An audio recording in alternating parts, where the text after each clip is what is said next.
Kemudian syarat yang ketiga, agar doa kita dikabulkan oleh Allah Subhanahu wa taala adalah kita harus percaya, kita harus yakin bahwa doa kita akan diterima oleh Allah Subhanahu wa taala. Ya, kita harus thiqah, percaya kepada Allah Subhanahu wa taala. Kita yakin bahwa Allah itu Maha Kuasa memberikan apa yang kita inginkan.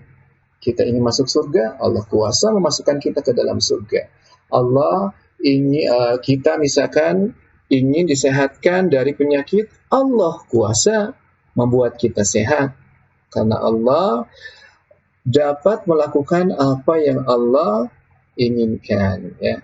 Di dalam surat Yasin ayat 82 Allah berfirman, "Innama amruhu", sesungguhnya perintah Allah itu, idza arada syai'a, jika Allah menginginkan sesuatu, ayyakula lahu, maka Allah cukup berkata kepadanya, kun fayakun, jadilah engkau, maka akan menjadilah dia. Jadi kalau Allah misalkan ingin menciptakan gunung, bagi Allah mudah, jadilah. Kun fayakun, maka akan terjadilah gunung tersebut. Kalau Allah Subhanahu wa taala ingin membuat kita sembuh, bagi Allah itu mudah. Kun, jadilah, sembuhlah, maka kita pun akan sembuh, ya. Jadi kita harus betul-betul percaya kepada Allah bahwa Allah akan mengijabah doa-doa kita, ya. Kalau kita sudah tidak percaya kepada Allah, maka Allah pun tidak akan mengijabah doa kita. Karena apa? Allah akan mengikuti dugaan atau prasangka-prasangka hambanya. Kalau hambanya sudah berprasangka buruk terhadap Allah, maka perkara buruklah yang akan terjadi kepadanya. Na'udzubillahi min dzalika. Kita berlindung kepada Allah dari hal-hal semacam itu. Nabi SAW bersabda dalam hadis yang diriwayatkan oleh At-Tirmidzi, "Ud'ullaha", hendaklah kalian meminta kepada Allah, berdoa kepada Allah, wa antum muqinuna bil ijabah, sementara kalian merasa yakin bahwa Allah akan mengijabah doa kita. Jadi mintalah apapun yang kita inginkan dari Allah. Ya Allah, berikanlah hamba misalnya kemampuan untuk belajar yang baik dan benar. Ya Allah, masukkanlah hamba ke surga Firdaus. Ya Allah, berikanlah hamba tempat tinggal yang layak. Berikanlah kepada hamba misalkan kendaraan yang layak. Apapun itu, mintalah kepada Allah Subhanahu wa taala dan yakinlah bahwa selagi kita meminta kepada Allah Subhanahu wa taala, kita tidak akan pernah merugi. Ya, apapun yang Allah berikan kepada kita, kita tidak akan rugi. Kenapa? Karena doa itu sendiri adalah ibadah. Kita mendapatkan pahala dari Allah Subhanahu wa taala.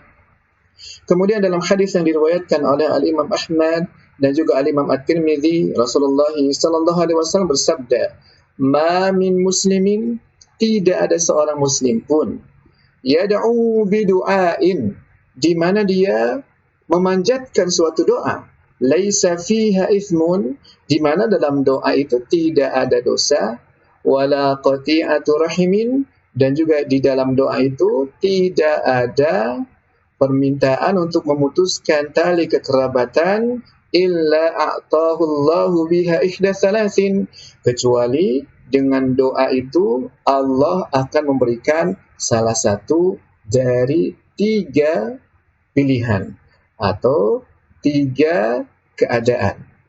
Yang pertama, saat kita meminta kepada Allah Subhanahu wa taala, maka bisa saja Allah langsung menyegerakan apa yang kita minta.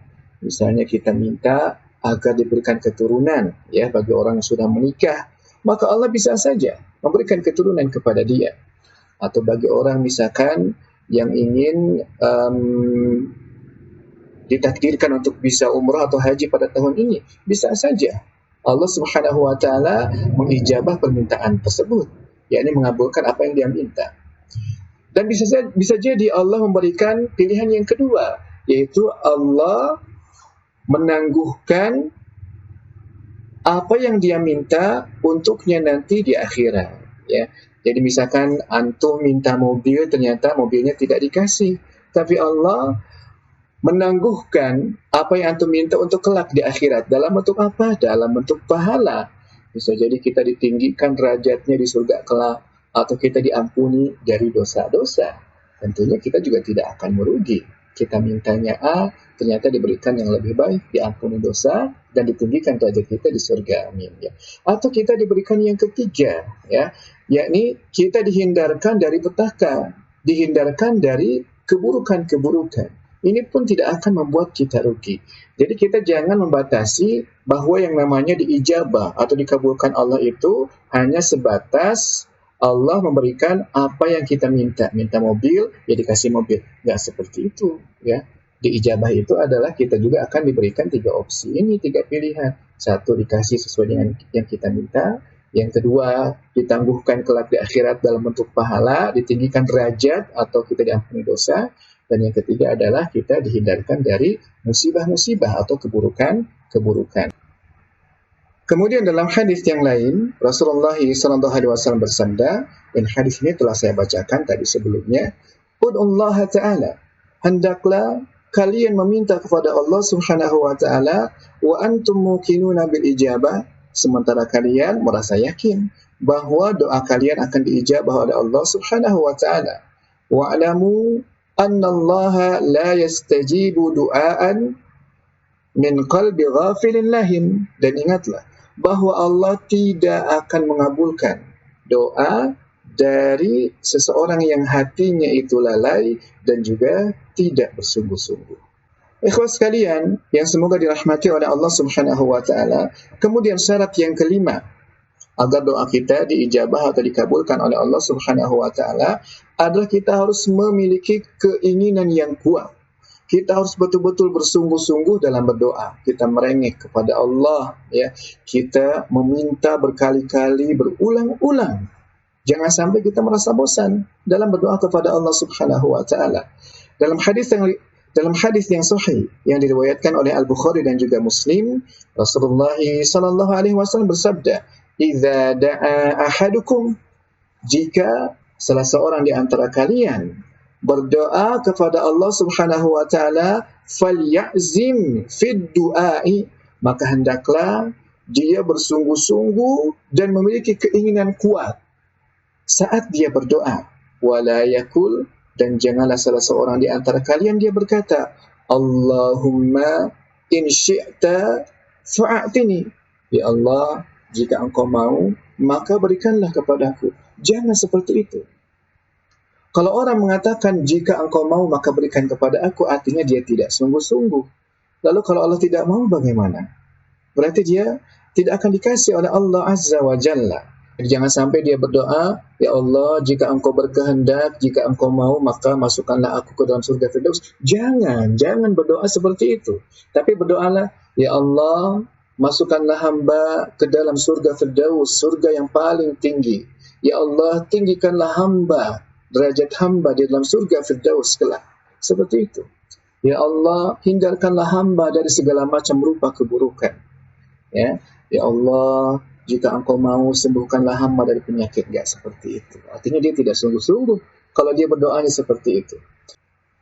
Fa innallaha la mustakriha lahu, karena Allah tidak ada seorang pun yang dapat memaksa dia. Dalam riwayat yang lain disebutkan, fa innallaha la mukriha lahu, karena sesungguhnya tidak ada seorang pun, tidak ada makhluk manapun yang dapat memaksa Allah Azza wa Jalla. Ikhwas sekalian, demikianlah yang bisa Anda sampaikan pada kesempatan kali ini. Mudah-mudahan bermanfaat. Jika tidak dapat difahami satu kali, maka disimak lagi dari awal. Jangan lupa mencatat faedah-faedah penting dari apa yang Anda jelaskan.